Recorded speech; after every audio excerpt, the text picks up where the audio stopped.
and you got the beat too. So get up and move, that's what you gotta do. Now, if you can't dance, I could give you some lessons. Sit back and chill, here's Sensual Essences.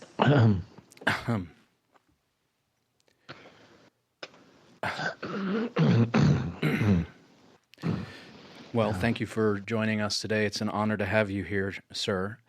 I think it's probably best that if you give yourself a brief introduction and tell us your background and some of your works, so we can get the listeners a little updated. And well, as an ambassador to this country of Schwanzenberger, I'm also a playwright and doctor. That's fascinating. Can you give us just a rough location of where the where exactly is the country of Schwanzenberger? Schwanzenberger exists directly over top of most of Europe. Understood. And it's a European country that exists in a borderless kind of fashion, sort of as an extra-dimensional country. It's an extra-dimensional country in Europe. Now, that Spain, Portugal, France, Italy, Poland, Germany, Denmark, Norway, Sweden, Slovenia, England. Correct. Yeah. Correct. Now that country Schwanzenberger, that it derives from the German for swan. Yes. Now, is that because of the sheer number of extra-dimensional swans that exist in this? Yes, there are quite a few swans in Schwanzenberger, and that is where the name comes from, because of all the swans. Yeah. And they are beautiful, I must say. Now, having seen a Schwanzenberger swan, I do have to say that they're stunning. They are stunning, and they can be as beautiful as they are. They can also be quite aggressive. So you definitely want to, you don't want to try to feed them, and you don't want to get too close, because they will peck. No, I understand. They will not. Then they will not. As beautiful as they are, they will not back down, and they are actually in the Schwanzenberger country the apex predator. They're the apex predator. Thank you for that, Dr. Brown. And I just thanks for having me on the show. Well, it's my distinct honor. It's just a pleasure to be here. I thought I was going to be late because I was coming from the inauguration. Yes. And thankfully, my day has just been just going on schedule for once. Well, that's really good to hear, Dr. Brown. So we'll just have to keep the time we have allotted. No, because I do have a commencement speech to give after our interview. I understand, Dr. Brown. I won't take up a second more of your time than you so generously allow me to. And I was hoping, because this would be such a treat for my audience, if you could grace us with just a brief sample of your native tongue, Schwanzenberger.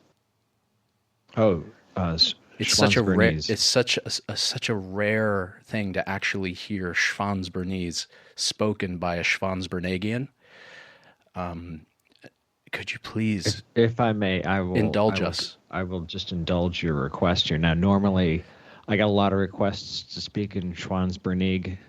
Schwanzenberger, correct? Yeah. Schwanzenberger.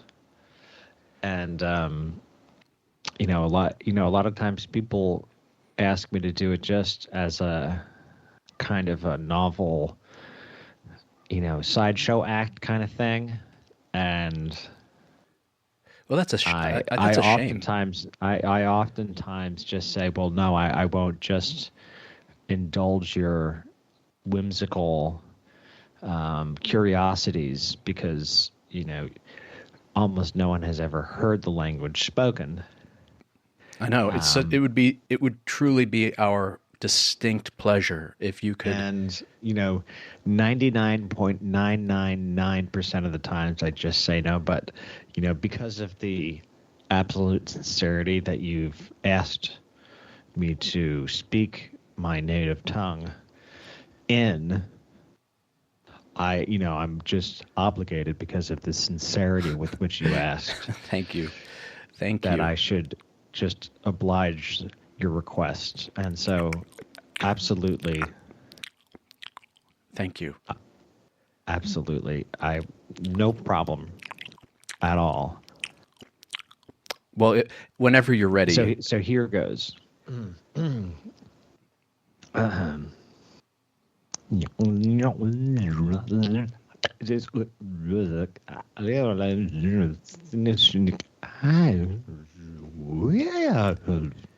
Now, thank you so much, Dr. Brown. Dr. Brown, Again, thank you. No, thank you. now, if the common understanding of your native language, Schwanbergenese, is that Schwansbergnese. Schwansberg's the Schwanzberg's knees. Schwans, yes, it's very difficult to pronounce. Mostly pronounced Schwansbergnese. Now, that most to the unindoctrinated ear, it really just sounds like you're making nonsense syllables. That is a very coarse attempt to sound like you're speaking in reverse. However, right, in your particular dialect of southeastern Schwansbergnese, that is not the case. In fact, it is a true language, but in every sense of the word. It's not just merely and contrived just to be nonsense. clear about the southern part of Schwansbergnese, is actually because of the dimension shift, the polarities are reversed in Schwansbergnese. Mm-hmm. So the sort of what you would consider the northern part of the country is actually the southern part. So that is fascinating. So the northern part of Schwansbergnese is actually quite north. That is so fascinating. For what the most people would expect. That is fascinating. And I understand you have the gala to attend tonight, and the commencement and the gala. Yes. And could you please? Well, I mean, I aren't you going to be at the commencement? I was invited. I made sure they sent you an invitation. I was invited, except the entire invitation was in Schwansbergnese, and I couldn't. Would you please translate this for me? Because I don't even know. I'm embarrassed. I'm embarrassed to have to even say this on the air. I don't understand the invitation, and if you could, please humor me. The invitation is for today, March 19th, 2023, at 6 p.m. at the downtown Queens Center. Okay. On Manchurian Boulevard, downtown. Thank you. At the intersection of Manchurian and Huntington. We warmly wish your attendance, Sir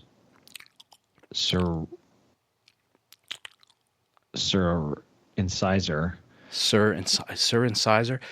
Thank you for translating that. I did have another event scheduled for tonight, the groundbreaking for the orphanage, and I'm gonna have to just not. I mean, well, David, I don't know what to say.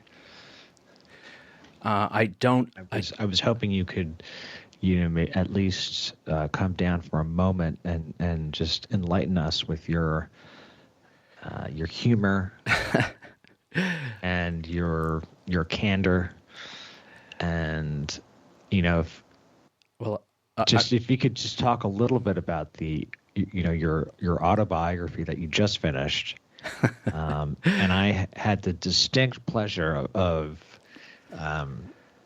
getting to read My dissertation. a pre-sale copy. Are you talking about my dissertation? No, your My autobiography, autobiography. Actually, which was so fascinating and explains so many things about where we are today. well, let me just take this moment now to just clear a few things up. And this is not widely known. In fact, I think this is a one of a kind in that my autobiography, I submitted my autobiography for my dissertation. Wow, And that the doesn't happen every day, that doesn't happen every day. and I don't think that's ever happened before. However, the board of trustees was so, how should I say, completely blown away with the story of my Impressed, life that very impressed. they were beyond impressed, that I they mean, decided to grant it's a me. once in a lifetime kind of story, really. It's a one of a kind. It's a once in a generation story. I'd say once in 1,000 generations. Maybe once in 1,000 even, yeah. And they simply awarded me 3 doctorates in whatever fields I decided upon Wow. reading my autobiography / dissertation, which I had ghostwritten. Amazing. One of my assistants. So You would have, I mean, the writing is of such a high class and high caliber. One would have never guessed that the whole story was written with, you know, without the pen in your hand. I understand Whoever was writing it just captured, the essence of you and your story and how, it just explains so many things, not about only about who you are, but who we all are, right? Because it speaks to everyone's story. everybody relates to those things. I think that's really it, and I touched upon the hero's journey as outlined by Joseph Campbell, and it's really such a relatable thing to be born under mysterious circumstances, to have to abandon your family, go through a series, essentially be orphaned. However, Yes. you're gifted with strange and unusual powers, and An then, unusual prowess of sexual proportion. well, just to appear a bit more modest, I didn't go into that too much. Sort of a Herculean. Well, it wasn't said outright, but it was alluded to in such clever and humorous ways. I can't deny that. I can't deny that. But I think probably the most relatable accounting in my autobiography is the cave trial, in which I had to enter the darkness of the cave without any sort of weapons or armor, and through sheer strength of will, defeat the dark version of myself. And then after doing that, I had to ingest the corrupted blood, after which I was able to understand the language of nature. And I emerged from the cave transfigured and transformed into essentially what we would call now, what we would identify now as a superhero. Yes. I mean, the thing that was amazing, but what was even more amazing was your GoPro handheld and I believe hat or helmet held camera work. Correct. That captured the whole thing, and you can watch it online, and it is absolutely amazing how you defeated the dark version of yourself, and then transmitted that corrupt blood with your own willpower. It's actually Ingesting it. transmute. It was a will. I willed the transmutation of the corrupted blood into a substance that is able to An elixir. An elixir. Yes. It's essentially an elixir that emboldens, empowers, and transforms for the force of good and progress. Yes. And by the way, you may have seen shaky cam footage in films now that's very popular. I pioneered Oh, I that. mean, I mean, I was gonna say it was shaky cam, but I don't know. It was a shaky cam, but with a steady hand. Correct. It's really the It's steadiness and there's a steadfastness of steadiness, spirit. and there's a steadfastness of spirit that comes through the shakiness in the camera. And I don't know if that's done digitally or if that's done with some sort of gyroscopic power of It's engineering in the camera. it's done mentally, Mm, psychically. There is a yes, physical component, as there is to any of this. yes, it's a physical and a spiritual component.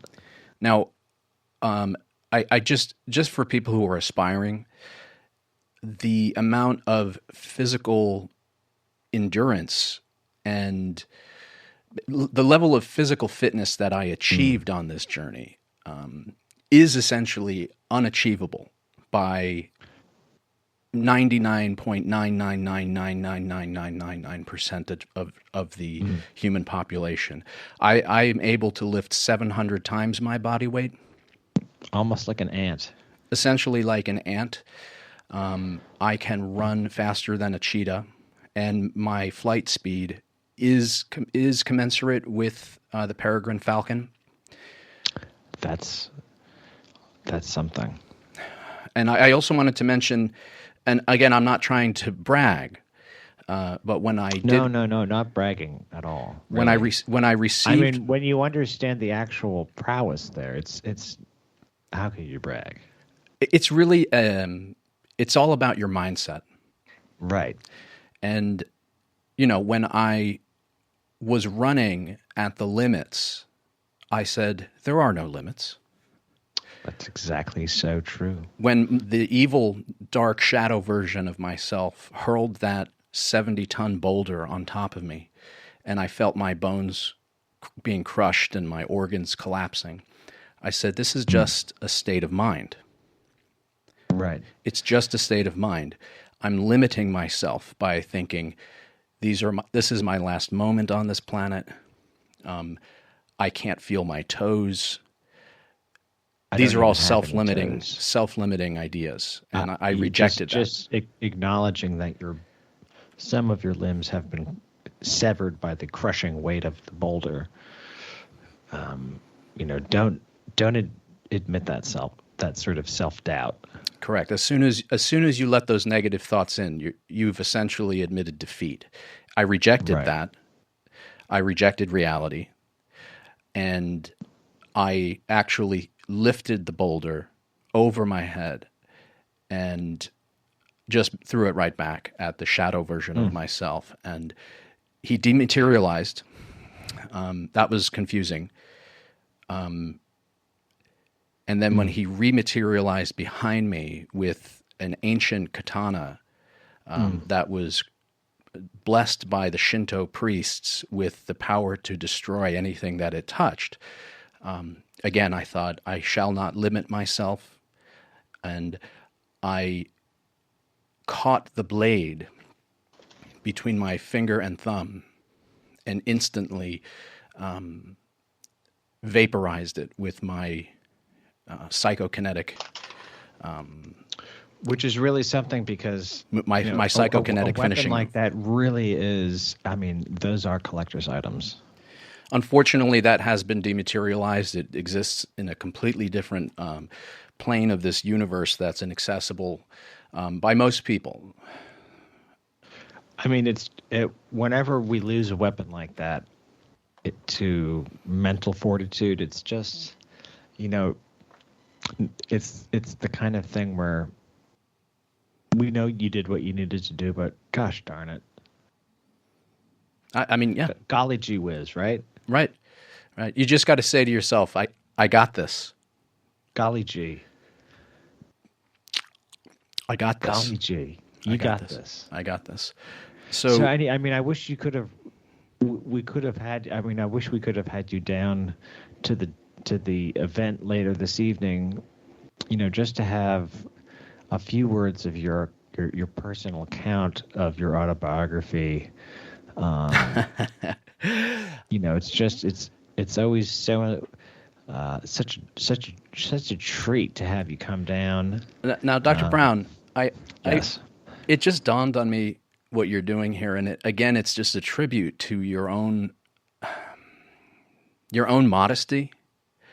You came here on my show, and I wanted to talk about you, and you just you got me talking I about do that myself. sometimes. I do that sometimes in my interviews. I like to get to know the interviewee a little bit before I just start rambling, Dr. Brown. about my little stories. Dr. Brown, I can't believe you caught me in that. Please tell us a little bit more about yourself. We started the interview. I wanted to hear a little bit about your own accomplishments and your own journey through this crazy thing that we call life. Not all of us have the hero's journey like myself, and when I had to,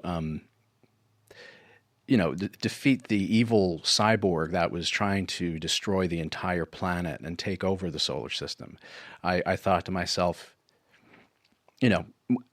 Dr. Brown might have an interesting take on this.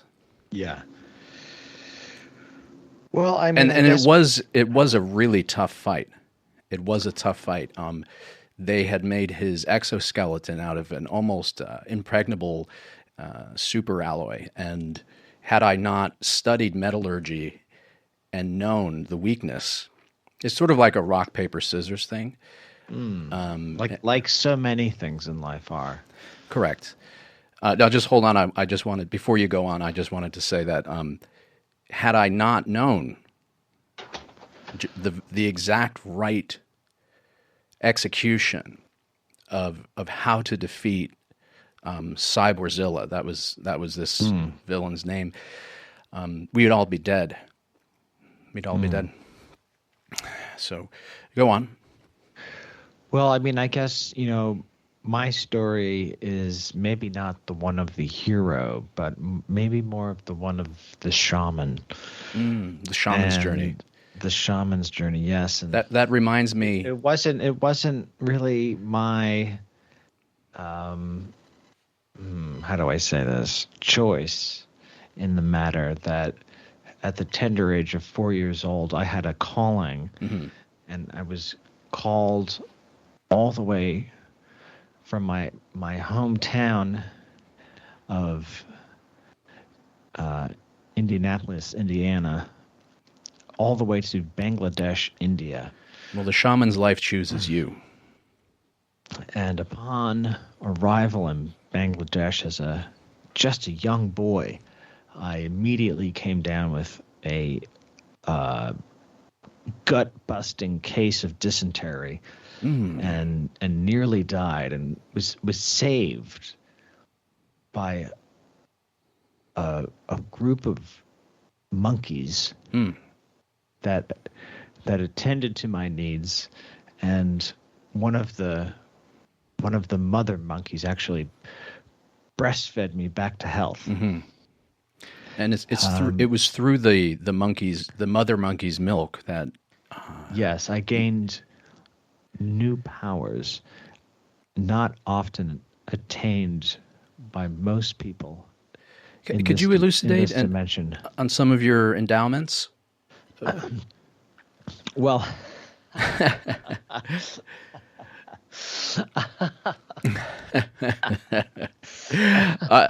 I know it's a little bit strange to ask, but our listeners want to know, Dr. Brown. I know. Most of the times when someone asks me that question, I just, 99.999% of the time, I just, I don't want to indulge that novel question of what my endowments are after drinking the mutant monkey milk. Well, it was a macaque, correct? It was an army of macaques. Yes, of course. And they have the. I just say monkeys most of the time because most people don't even know what that is. Correct. And you really have to meet the common man on his level. Exactly. Exactly.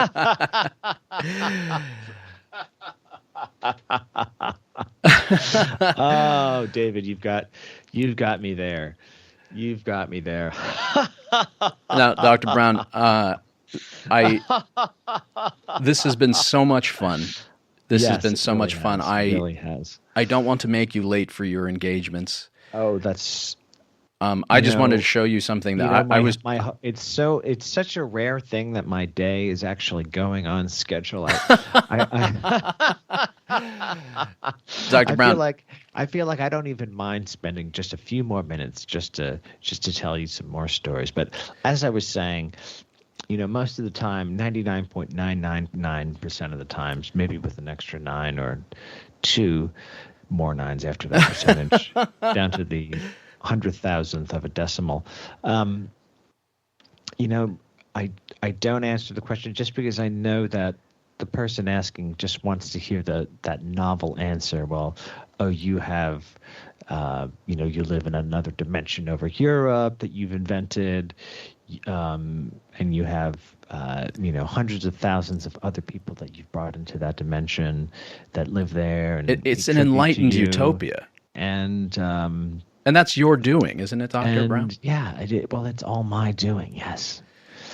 And Dr. Brown, before you go on, actually, I wanted to share something with you, and I hate to interrupt, but okay, no I was problem, Dave. recently given, this is a very unusual gift. Now, sometimes, Yes, it is. Yes, sometimes people are given the key to the city and other things, right. and it's sort of a symbolic gesture of gratitude Yes. from the people of one particular city to a very special person. However, Yes. recently I was given the key fob to this great city that we're in right now. It's sort of like the electronic key that you might use to open your car. Yes. And I said the key fob to the city. I said this to the mayor, and his lovely wife Jane was there. Yes. And I said, Mayor, you're giving me the key fob to the city. And he said, yes. And I said, what am I supposed to do with the key fob? And he said, do what you will. My God, listen to him go, huh? What a great man. What an amazing man. What a great man. And his 2 beautiful children were there. Oh. Well, what a tremendous honor that is, just to have the key fob to the city, and with the key fob of the city, with the ownership of the key fob held in possession by such a great man such as yourself, David. Oh, please. Dr. Brown, it's been an absolute pleasure having you with us today. I don't mind spending a few more minutes here since Sure. we have the time. Since I have the time, I don't mind going over. I don't mind going over and just indulging in a few more, campfire stories about, some of the early days. Right? Absolutely. I did want to share one of my own stories that I think you can relate to. Oh, absolutely. If you don't mind telling the story, I don't mind listening. Oh God, no. I mean, it's such a pleasure to speak with you. I feel like I can relate to you in so many ways. So, the other day, okay, go ahead. The other day, I was hearing this strange sound in my car, and I actually had driven to get some pizza because I got a coupon in the mail for 20%. Oh, you're being so modest. You're saying you drove there yourself. Of course, you had the driver take you. I enjoy driving. I got in my Nissan Sentra, and it's white, although it's a little bit dirty. Anyway, so I had gotten the coupon for 20% off this pizza. You must have just wanted to be incognito that day. Actually, not showing up with the driver in the Bentley. So money's been a little bit tight, and so I figured, well, pizza's usually pretty cheap, and here I've got this 20% coupon, and I'm Really? driving there, and it's actually I could have walked. The pizza Okay. place is pretty close, and I just kept hearing this kind of quiet clicking sound in my car. Mm.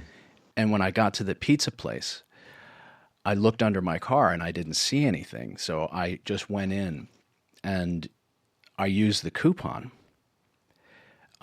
And well, I attempted to use the coupon, and the guy said, no, you can only use this online. Mm.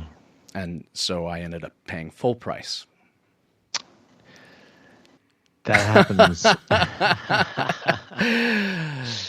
That happens to everybody, those kinds of little misadventures. And, sometimes, the driver is driving you, to the event or to the gala or maybe to your private jet or yacht. And the car, for some reason, is just misbehaving a little and is making a Yeah. unwanted sound Like, what is or that? Right? Like, I couldn't quite place it, and it seemed like it was in a different spot every time I heard it, but I couldn't quite tell. right. And yeah, then I thought about the yacht, and the yacht was repossessed a few years back. Mm. It was a nice yacht. Oh, I'm sorry that that was a nice yacht. I'm sorry that you don't still have the yacht. I really enjoyed some of the parties we had together Those were some good that you times. hosted Those were some years amazing times. back. I remember you got. I can't even remember a single yacht party where you didn't get embarrassingly drunk. Embarrassingly drunk. Um, and part of me is actually happy that the yacht Well, I is mean, I'm not sort of there. wondering how drunk you were if you got embarrassed. I thought you were keeping up right there with me. Strangely, I don't feel embarrassment unless I'm almost blackout drunk.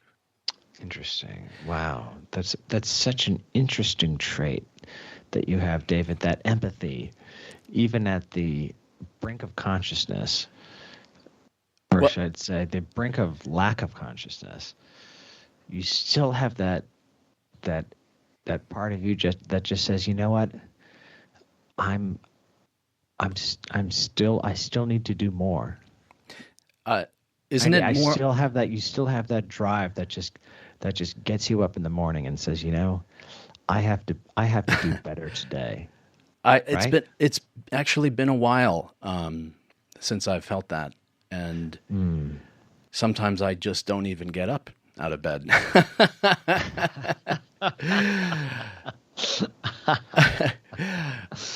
Oh, yeah. Yeah, Wow. it's been raining a lot here, and I just look outside after I Mm. wake up, and I just roll over in the bed and think just another 2, 3 hours. Yes, it's great to wake up in the morning and you hear that cool rain just pitter pattering on the greenhouse windows And you just look at that empty space. across the estate and all of the gardens You look at that empty space in the bed and I where your lover used to be years ago, and mm, you just wonder what happened. What right, happened? right. Yeah. Mm. I'm sure you can relate to that, right, Dr. Brown? Well, no. I mean, I've been with my special Michaela. lady now. Yes, Kayla, for just 5 happy years, Oh, that's just and wonderful. we just couldn't be happier. I don't know how we could be happier, but it seems like every day I wake up and I ask myself that question: how could I be happier? And somehow or another, Kayla works her magic. Oh, that's just beautiful. And every day I'm just a little bit happier because she is just she is just a magician. Somehow she just makes me a little happier every day. That's beautiful. And some days she makes me a lot happier, honestly. That's just so And so lovely. every day it's like a new adventure with her. I'm so happy for you, Dr. Brown. And I don't even know what to say. Um, you could lose it all, right? I mean, we all could lose it all at any moment, I suppose. But when you've got so much going for you, it's really hard to lose it all in one shot. Sometimes when I'm driving my Sentra, I still just instinctively, just procedural memory, muscle memory, I still Right. press the where the button for the oil slick and smoke screen used to be on my supercar. Mm, Well, I yeah. feel maybe slightly paranoid that the person in the car behind me is pursuing me and is some psychotic supervillain, and I Well, instinctively go to that's why press the button. I always insist on taking the supercar because I have like at least a dozen of them, and they're all different styles and models, and each one of them has unique superpowers. But I mean, I don't want to go down any highway or city street without a good oil slick at my disposal. Boy, do I miss that. It's just whenever there's a police officer getting a little too close or possibly a annoying tailgate artist, um, just a little bit of oil on that road really takes care of the problem I really know it. fast. I know it. And it's probably for the best that my supercar was dismantled.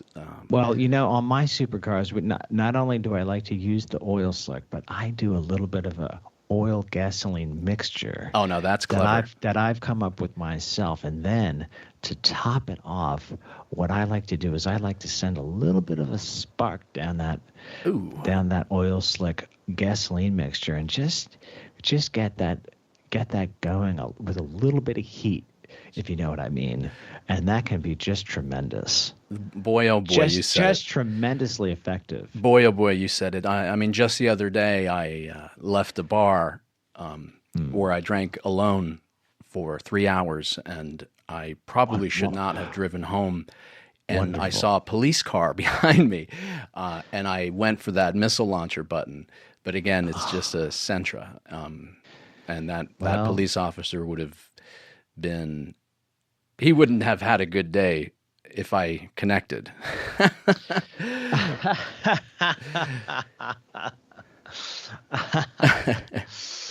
well, that looks like about all the time I'm going to have Okay.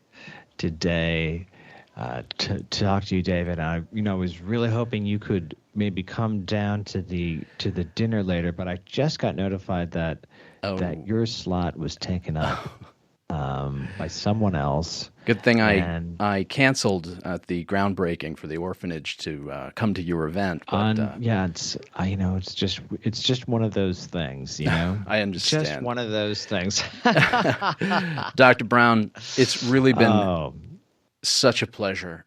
oh, it's been an absolute pleasure, and I, hope we can get together again really soon, and just share some of these great stories, and our friendship just goes back for so many years, right? You have my number, right? We used to chat all the time, and it seems like I Yes. hardly, if ever, hear from you.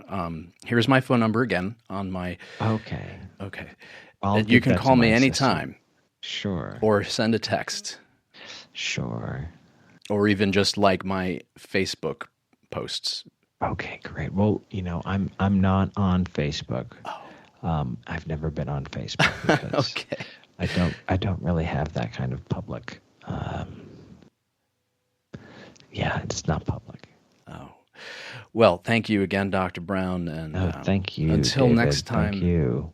thank you for listening. This has been Real Talk with David.